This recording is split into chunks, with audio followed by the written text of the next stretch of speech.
Alright, so I'm sure you guys know what a trapezoid is, right? You've probably heard of that before. Right? You may not know the official definition for those, so let me go ahead and write that down for you guys. There are different ways to think about trapezoids, and we're going to choose one way, and then I'll tell you what the other one is that we're going to rule out for our purposes in this class. So the definition of a trapezoid is a quadrilateral, meaning it has four sides, a quadrilateral with, in all caps, one pair of parallel sides.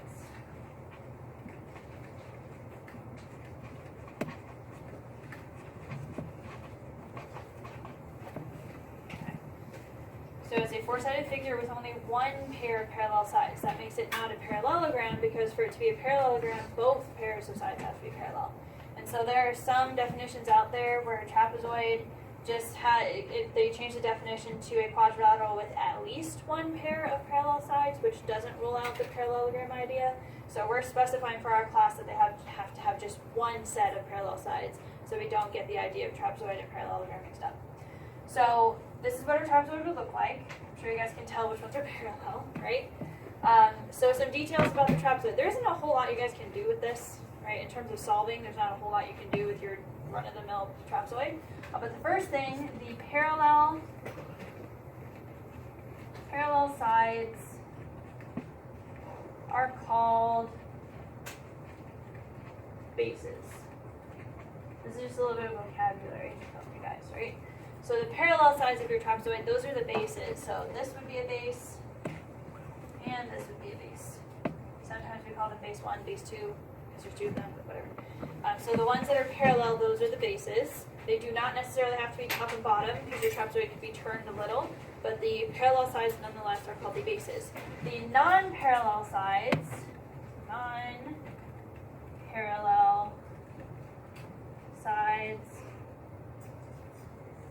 are called legs. Yes. Alright, so the parallel ones are bases. The other ones that are not parallel, those are called legs. So when you guys, in the directions when they were mentioning like, oh, the base of a trapezoid is 12 and 13 or something like that, you know where to put them in the picture. So you know which ones are the bases, which ones are the legs. And then the other thing you guys need to know is that there are two pairs of base angles. Now the idea of base angles should not be new. We've talked about base angles in the context of isosceles triangles. Right? So base angles are literally just angles that are along the base. So like this angle right here, that one, and then this angle right here. Those are considered base angles because they're along the base, they're touching the base, right? Now notice how I put two different markings because we don't have any relationship between these angles. We have no, they could be congruent, but we don't know. It's not something that's true about just a run-of-the-mill trapezoid. So these are called base angles, but they don't have to be equal. They don't have to be. They could be. They don't have to be. All right. So we don't have really any properties that help us solve in a trapezoid. The only thing that you can use to help you solve in just a plain old trapezoid is that the consecutive angles are 180. So if you want to draw this into your picture. But you guys should know that like that's true for anything that has parallel lines. So that's literally the only thing that you can do in a trapezoid is that consecutive angles, the consecutive interior ones are supplementary. But you guys should know that from parallel lines and how often we've been working with those. So this is kind of just, here you go, that's the shape, can't really do much with it, but that's a trapezoid. Okay? So that's just setting our foundation with that shape. There is a special formula that works for trapezoids, though, that I want to make sure you guys are aware of. So it's called the trapezoid mid-segment or median. There are two different ways to refer to that word, a theorem. So a trapezoid, usually we call it mid-segment. So the mid-segment theorem says the mid-segment is parallel to the bases and is half the sum of the bases lengths. And I'm going to write this as a formula for you, but I want you to see it in words and formula format so you guys can kind of see both. So this theorem says that if you guys draw the midsegment, we've talked about midpoint. You remember midpoint? It's halfway between one point and another, right? Midpoint, we've talked about that before. That's the same idea with a segment. So this segment is halfway between here and here. Okay, so the distance between these two is the same as the distance between these two. That's the definition of midpoint, and it applies to segments too. So basically what it's doing is that each of these little segments is equal, so that this is the same distance from that. Right? So the formula is saying this is the midsegment, which we're going to call M. This little segment going halfway through the trapezoid is going to be parallel to the bases. Okay, so all three of these are parallel. And then we also know, and this is what you're going to be using mostly to solve, M is equal to half the sum of the bases' lengths. So this is a formula you guys will need to remember. The midsegment is half the sum of base 1 and base 2. That's the identical kind of idea to midpoint. Remember, midpoint is taking x1 and x2, adding them, divide by 2. And then for the y's, add the y's together, divide by 2. It's the same thing as this. We're just not working with points. We're talking about lengths here. So it's the exact same idea as regular midpoint. We're just working with segments. So the midsegment is equal to the two bases added together, divided by 2 is the average. It should not be new. Just working with segments instead of points. Same idea. All right, so for instance, if I said that this was 5, and I said that this was 7, how long is that? This is 5, this is 7. How long would that be? 6. Because you add 5 and 7 together, you get 12. Divide that by 2, 6. Okay, here's another one. If I said that this was 2 and this was 12, I know it doesn't look like that, but if I said this was 2 and this was 12, how long would this be? 7. You add these two, 14, divide by 2, 7. Right? What if I said this was 10, this was 5? What would this be? A little bit different. It would be 15, right? Because both of these added together has to be 2 times the midsegment, so if I multiply that times 2 is 20. So what do you have to add on to 5 to get 20? 15.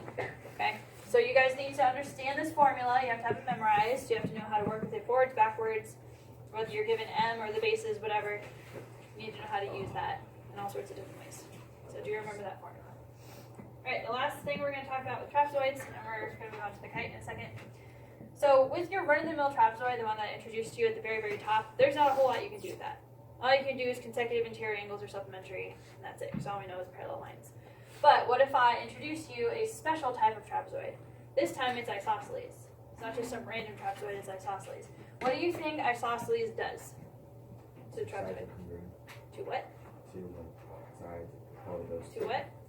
To or two angles. Nope. Legs. The 2 legs are equal. A trapezoid with congruent legs. The bases do not have to be equal, the legs do. So remember, the bases are the parallel ones, right? And then they're telling us that the legs, the other 2 sides that are not parallel, they have to be equal to each other. They're congruent. Okay? In this kind of trapezoid, there's a lot more that we can do. In a trapezoid where the legs are not equal, just a generic trapezoid, there's almost nothing you can do with that except for the consecutive interior angles being supplementary. But once you have isosceles, there are 3 things that you can actually do with this to help you solve. Right? First one, the base angles are congruent.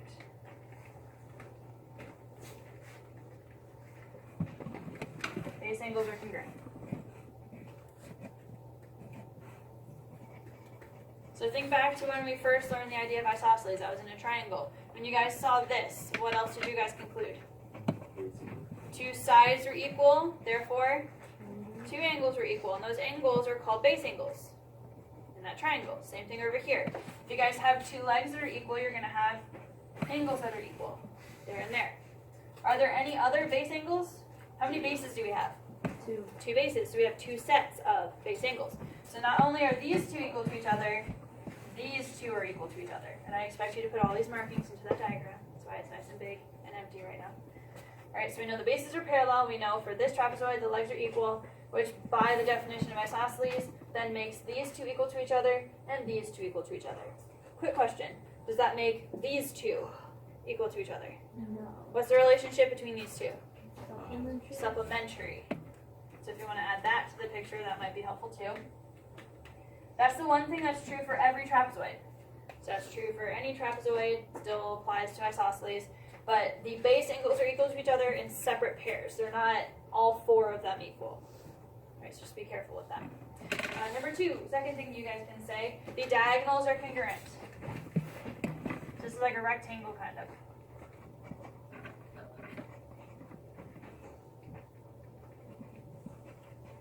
So that bonus property that we learned about a rectangle when we were talking about parallelograms, that also applies to a trapezoid. So if you guys were to draw in the diagonals like this, those two are going to be congruent. So if we say one diagonal is 10, the other one's 10. If we say one diagonal is 6, the other one is 6, right?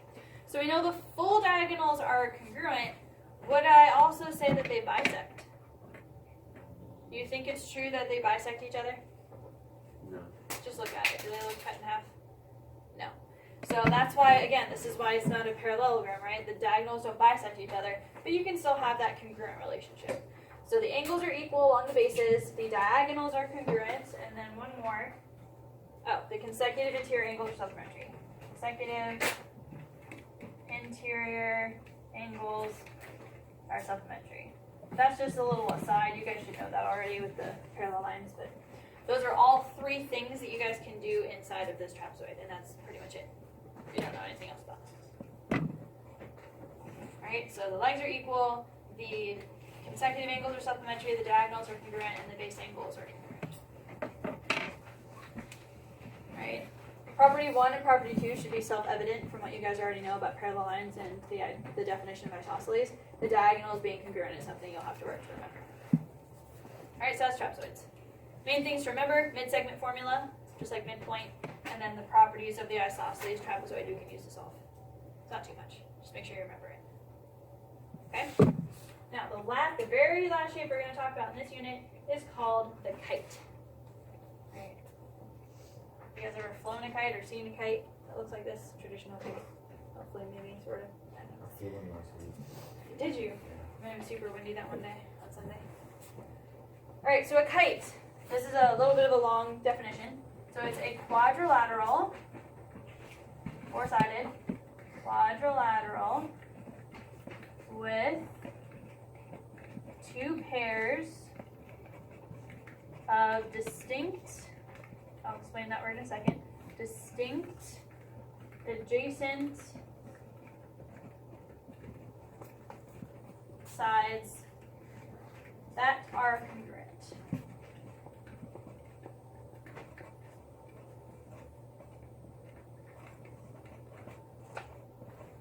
Quadrilateral with two pairs of distinct, that should probably have a comma, distinct adjacent sides that are congruent.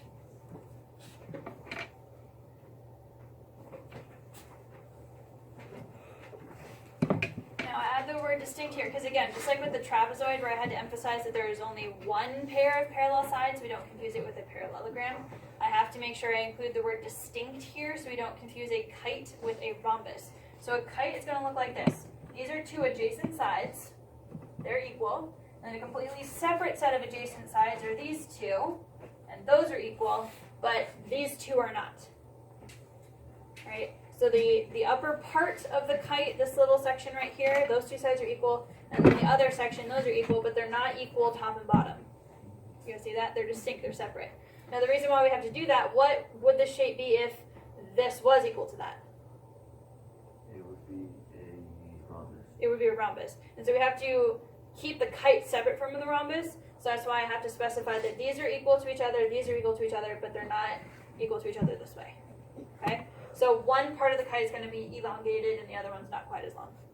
So you get that stretched out shape as opposed to a rhombus. Alright, so for a kite, there are a couple of things you guys need to remember. There are three properties. Alright, the first one, the diagonals are perpendicular. That's another commonality it has with the rhombus. You can still have some things in common with a rhombus and not be a rhombus. Alright, so the diagonals are perpendicular, hence the little 90-degree angle I put here.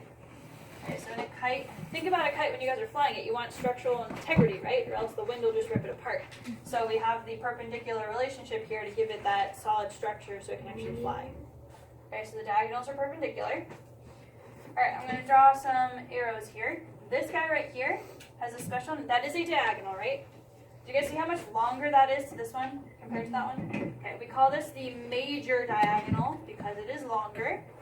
And we call this one the minor diagonal because it is shorter.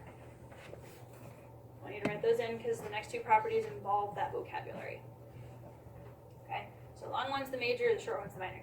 So the next property I want you guys to write down, right? The major diagonal. The major diagonal bisects the minor diagonal.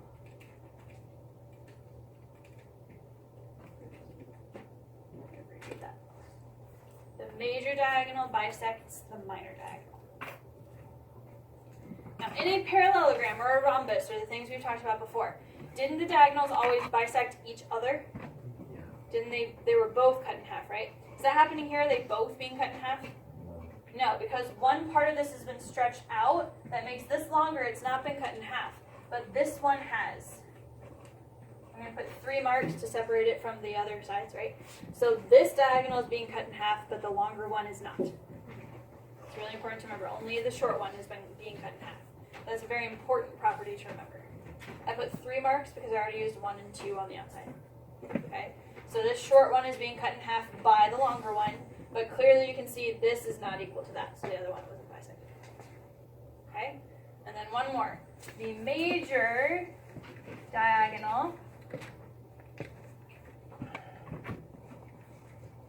bisects opposite angles. It's another thing it has in common with the rhombus, sort of. The major diagonal bisects opposite angles.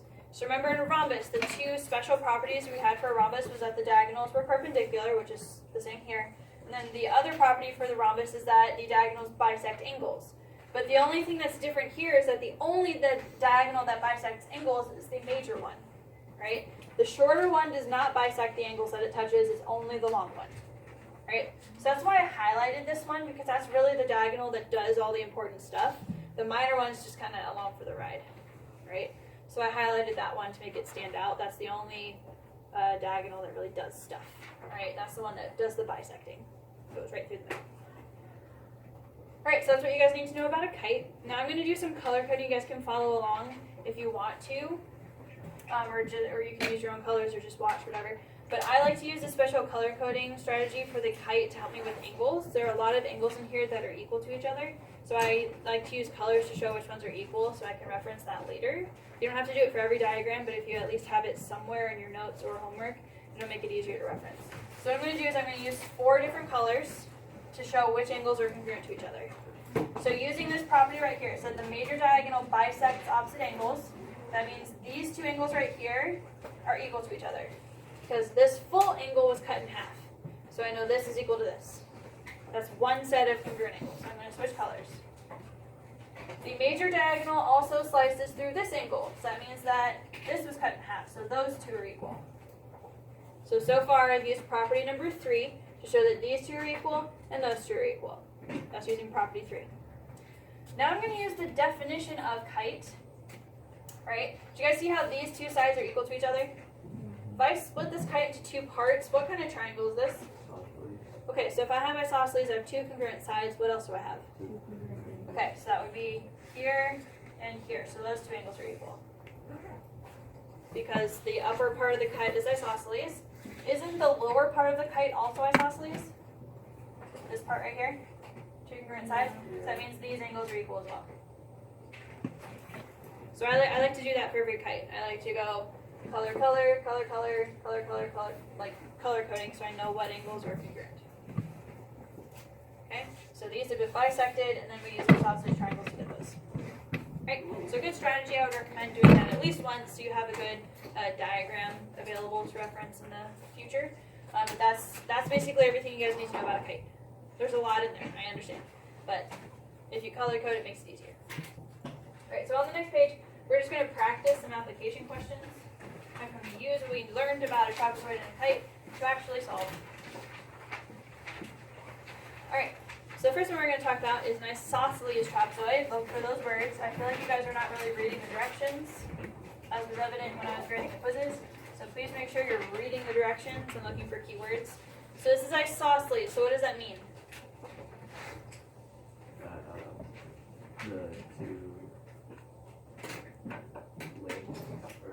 The two legs are congruent, so that would be here and here. Remember, for a trapezoid, the bases are parallel, the legs are congruent in an isosceles trapezoid. So which sides would be the bases? I would like you to name them for me, please. AD. Okay, every time you say that, yep. And BC. Yep.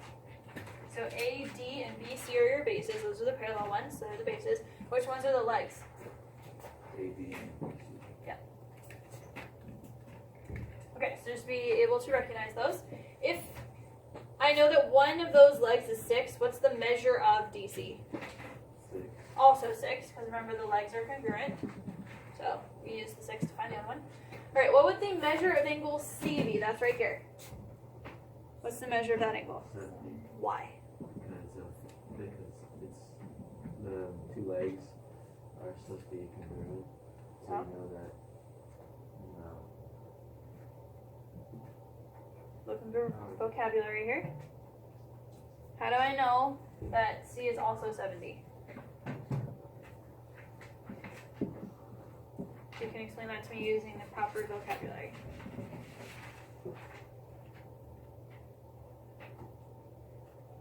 What are those called? Base angles. There you go. So the Base angles. base angles are congruent, so I know those are equal. So if one of them is 70, the other one's 70. What about angle A? How do I find angle A? Okay, so what two angles are supplementary? Okay, why? Why would A and B be supplementary? They are consecutive interior angles because of the parallel lines. So these two are supplementary because they are consecutive interior with the parallels. So what would A be? 110. And then what's the measure of angle D? 110. Also 110, and there are two ways you guys can do that. Once you know that angle C is 70, you can do supplementary again. Or once you know this is 110, these are also a set of base angles, so they would be congruent. So there are two ways to approach that. Okay?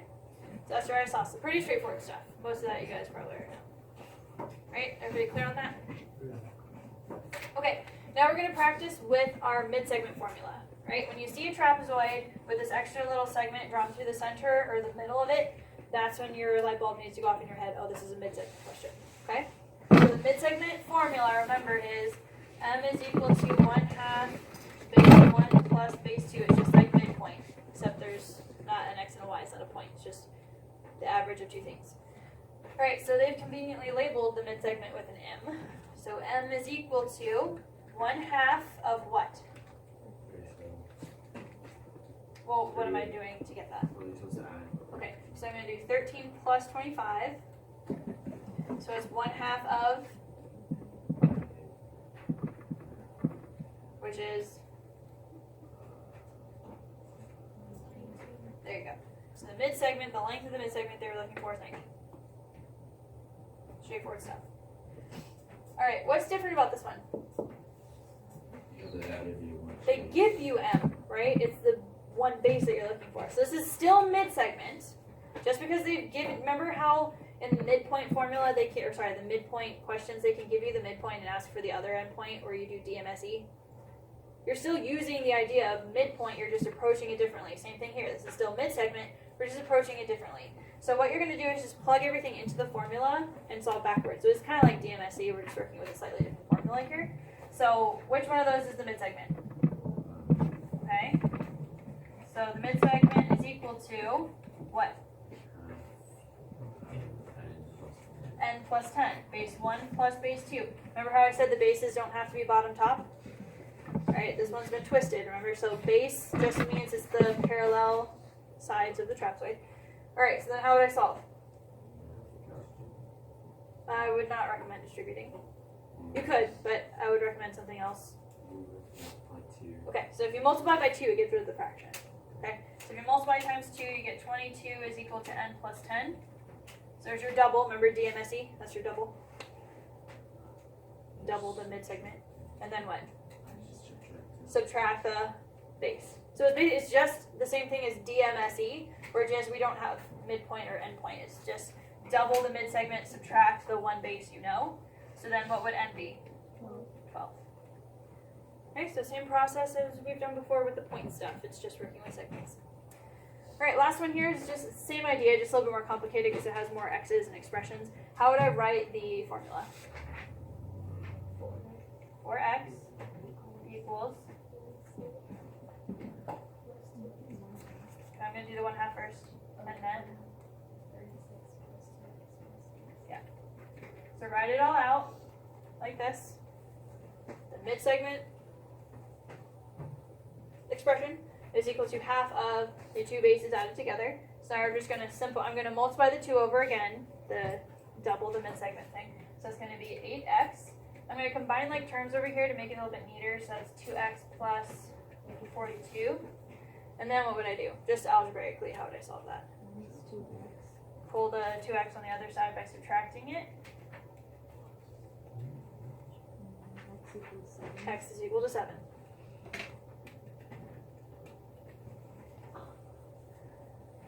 Okay, so there you go. Everybody clear on how to use mid-segment? It's just like midpoint.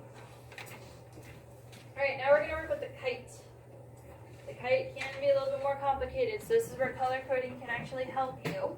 So I'm going to do that color coding scheme. When I see a kite, I immediately color code before I even see what the question's asking, just so I don't have to think about it later. So I'm going to do color coding like I did before. Those two are equal. These two are equal. These two are equal. And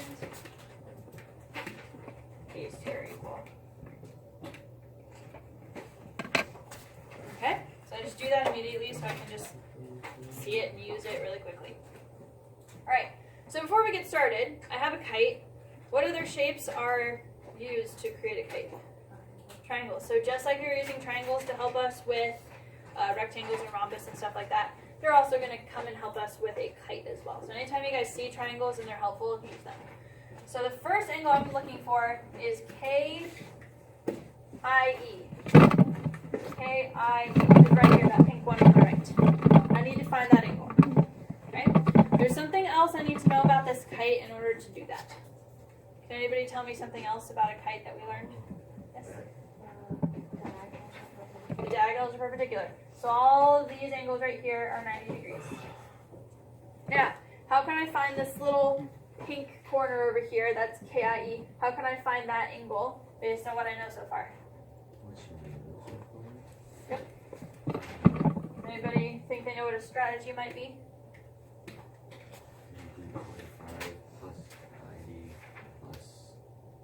X maybe. Yes.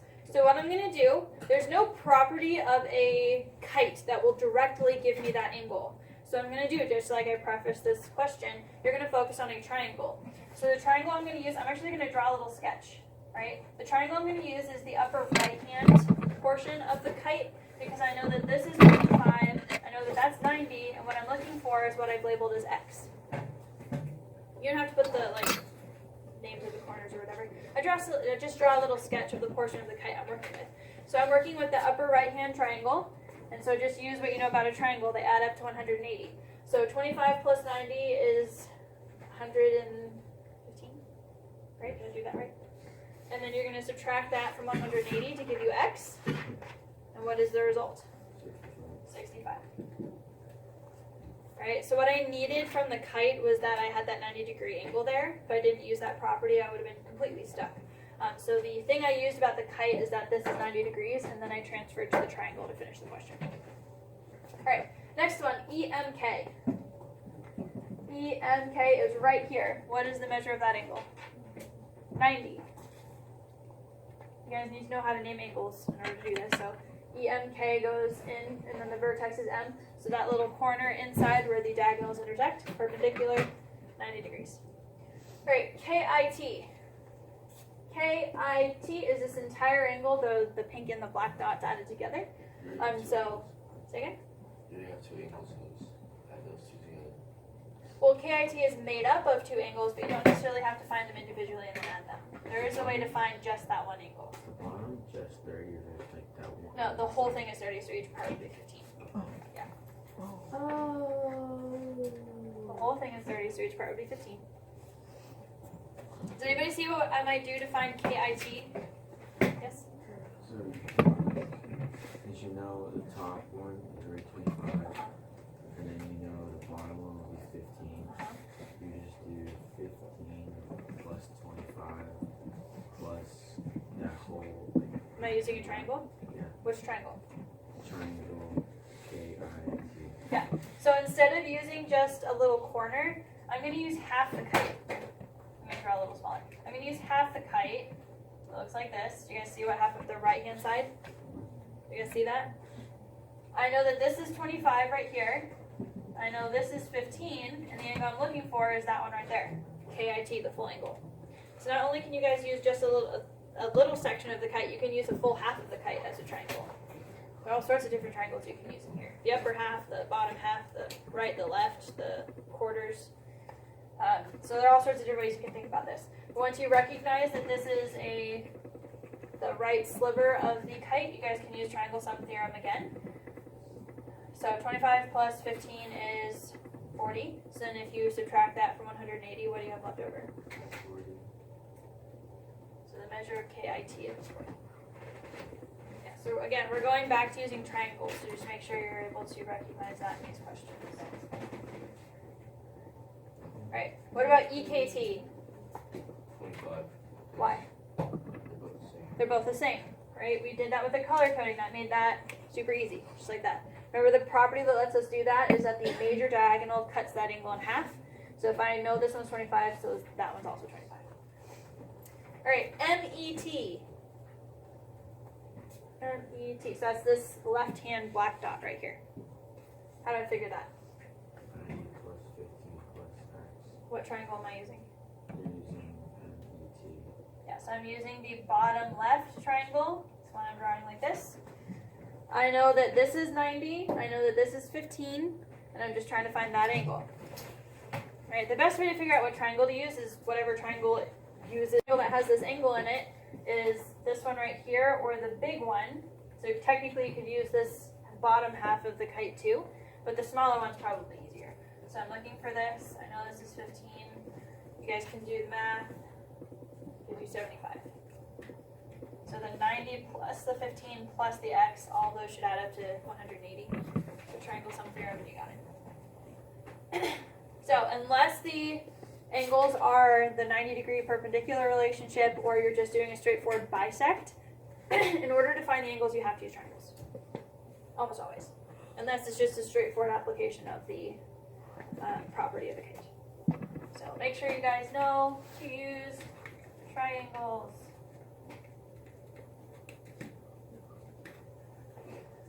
Alright, now we're going to switch to sides. Now we're going to do segments. So I want to find KE.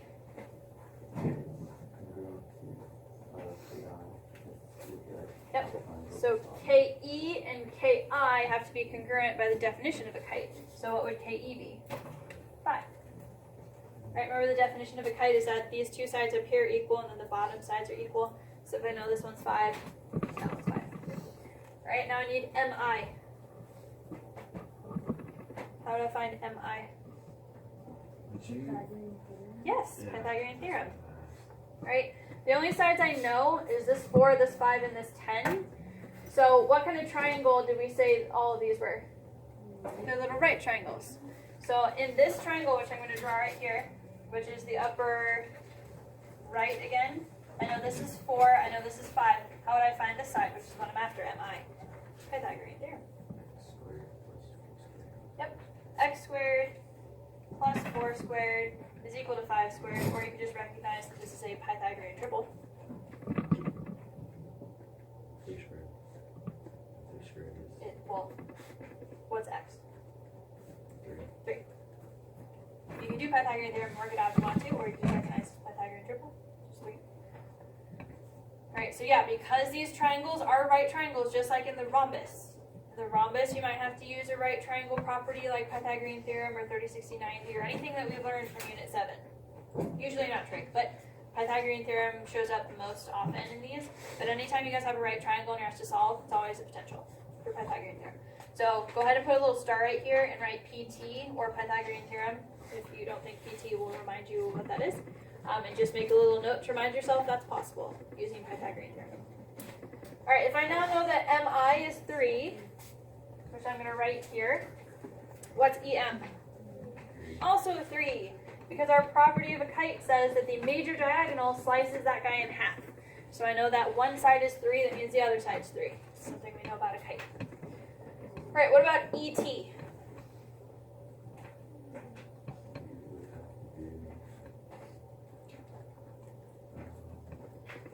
Oh, since you already know what EM is, Yep. put that in and then you just do PT again. Yep, we're going to use Pythagorean theorem again. But the triangle we're going to use is the bottom left triangle. I have to draw it up here. I'm going to use this triangle. I just found out this was 3. I previously knew that that was 10, and I'm trying to find ET. Alright, so my Pythagorean theorem for that one would be 3 squared plus 10 squared is equal to x squared. So 9 plus 100, which is 109. That cannot be simplified. Anytime you guys use Pythagorean theorem, you have to leave it as a simplified radical. It can't be simplified, so it just stays radical 109. Alright, so again, almost always when you guys are looking for side lengths in a kite, unless it's using the bisect rule, you have to use Pythagorean theorem. Okay? Either use the fact that the sides are equal here and here, or that that's bisected. If you can't use that, it's Pythagorean theorem. Alright, last one. What about IT? What's the relationship of IT to ET? They're the same, right? Definition of a kite says that these two sides have to be equal. So if I just did all that work to find this, I don't have to do the work again. I can just say 109, because those are equal. You don't have to do the Pythagorean theorem all over again. You just know that they're equal by the definition. So we have to get a decimal, we can just leave that. Don't ever give me a decimal if it's Pythagorean. If it's Pythagorean theorem, it should be a simplified radical. Unless the directions specifically say to write a decimal. Alright, so that's your kite. You can have your angles, which is using triangles primarily, your sides, which is also using triangles in the case of Pythagorean theorem, or using the properties of a kite, more straightforward. Alright, I know the kite's a little more complicated. Use your color coding to help you. Any questions on those? Okay. I'm just going to do a couple more application questions and then shift into a slightly different topic here. Alright. What if on that same picture that I just scrolled down, so I can't see it anymore, but you guys can see it. What if I use this expression right here? What if I said that IM was equal to 7x minus 3 and IE was 8x and I wanted to solve for x? What would I do? Yes. Since IM and EM are at the same length, you would multiply 7x minus 3 times 2. Okay. And then So why are they the same length though? because Of the diagonal from Which diagonal? K to T. What do I call that? The major diagonal. What does the major diagonal do to the minor diagonal? bisect. It bisects it. So we know that IM and the part next to it, EM, have to be equal, which is the whole thing of IE. Do you guys see how IE is both of those two pieces added together? So if I multiply that by 2, that should be equal to the entire length, 8x. Wait, I'm confused. Is this a kite or a triangle? No, it's the same question up here. Oh. This is for the same question. It's just slightly different. It's still referring to the shape. Oh, okay. That makes Okay. sense. So IM twice is the same length as IE. So then I get 14x minus 6 is equal to 8x. And then I get 6x. Yeah, doing a little bit of algebraic manipulation, I solve and get x is equal to 1. Okay? So that's just another question using the fact that the major diagonal bisects the minor diagonal. Rhombus lesson. I showed you guys pictures and I asked you what kind of shape is this based on the information provided. Remember that? You had to look at it carefully, figure out whether it was a square or Yeah, that was rhombus. the last one. Okay. So that's basically what we're going to do here, but instead of giving you the picture, I'm going to give you the vertices. You have to draw the picture yourself and then figure out what's going on. So there are 3 main things you guys can use to help you figure out what shape it is. So you guys can use the distance formula. The distance formula on the coordinate plane can tell you how long the sides are. So if you're trying to find a length, you're comparing lengths. You can use the distance formula to find the side lengths or the lengths of the diagonals to see if they're congruent. You guys can also use the midpoint. If you use the midpoint formula, that can help you see if things have been bisected. Okay, so you can use the midpoint to see if things have been bisected, whether the diagonals bisect each other, that kind of stuff. Or you guys can use the slope formula. This is probably the most important one. That's supposed to be a star. Okay. There we go. This, using the slope, can tell you if the sides are parallel. It can tell you if the diagonals are perpendicular. It can tell you if the sides are perpendicular. And those are going to be helpful to decide what kind of shape they are. So these 3 things are what we're going to be using. So we're just going to draw the shapes and then figure out what kind of quadrilateral are they. Are they a parallelogram? Here, let's write our options. So parallelogram. Just be a boring parallelogram. It could be a square. It could be a rhombus. It could be a rectangle. It could be a trapezoid. Or it could be a kite. So anything that we've learned so far, we're going to figure out which one it is. Okay? Alright, so go ahead and plot your points. I know you guys can do that.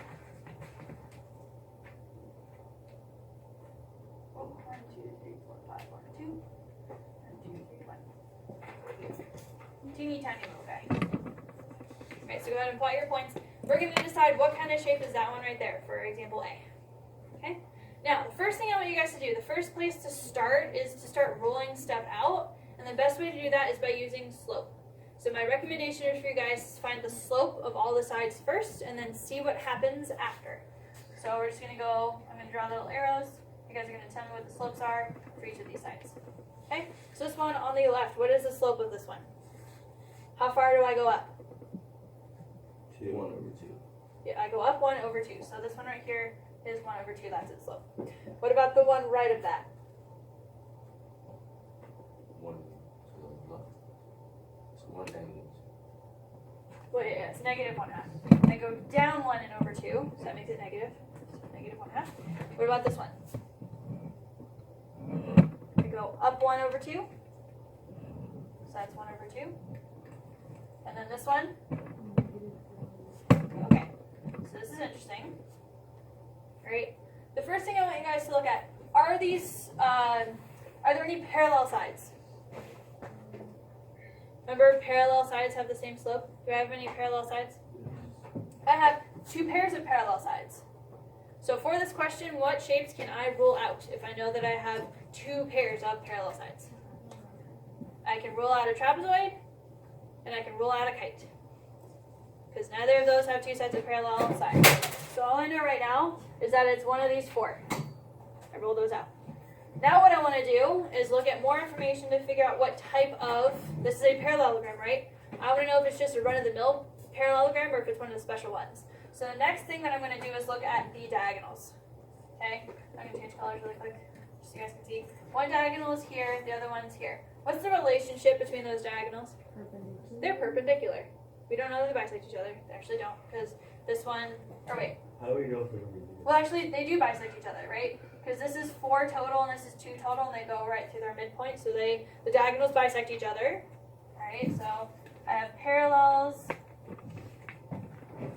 I have diagonals bisect each other. What's another relationship between them?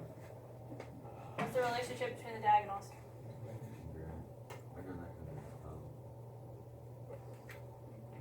They're perpendicular. So take all that information. What shape do you think that would be? It's a parallelogram. The diagonals bisect each other and the diagonals are perpendicular. Rhombus. Rhombus. Now it's also true that in a square the diagonals bisect each other and they're perpendicular. But do you guys see 90-degree angles at the corners? So that's clearly not a square. Right, so this is the process of elimination that you guys follow to figure out what kind of shape it is. Right, it's not too bad. The nasty stuff is when you have to start doing distance formula, which is no fun, but sometimes it is something you have to do. So let's look at B. Alright, so I have -2, -2, 0, 2, 1, 2, 3, 4, 0, 1, 2, 1, 2, 3, 4. Start with slope. What's the slope of that guy?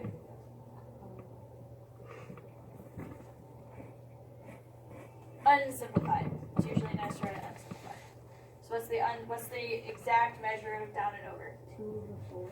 Is it positive or negative? Negative. Negative, zeroing down. So it's -2/4. It does simplify to -1/2, but I'm going to ask you guys not to simplify because that's going to make the process easier for what we're going to do next. What about this one? Positive 2/4. No. You go up. How much? You go up 4 and then over. So that's positive 4/2. This one, you go down 2 and over 4. Right? And then this one, you go up 4 and over 2. Right? Simple as counting. It's just count carefully. Alright, so what's going on? Do I have parallels? Yes. Are both sets of sides parallel? Yes. So what can I rule out? Rectangle. What can I rule out? No trapezoid, no kite. So now I have to figure out again, is it a parallelogram, just a boring parallelogram? Is it a rectangle, a square, or a rhombus? So I have the parallels. That's good.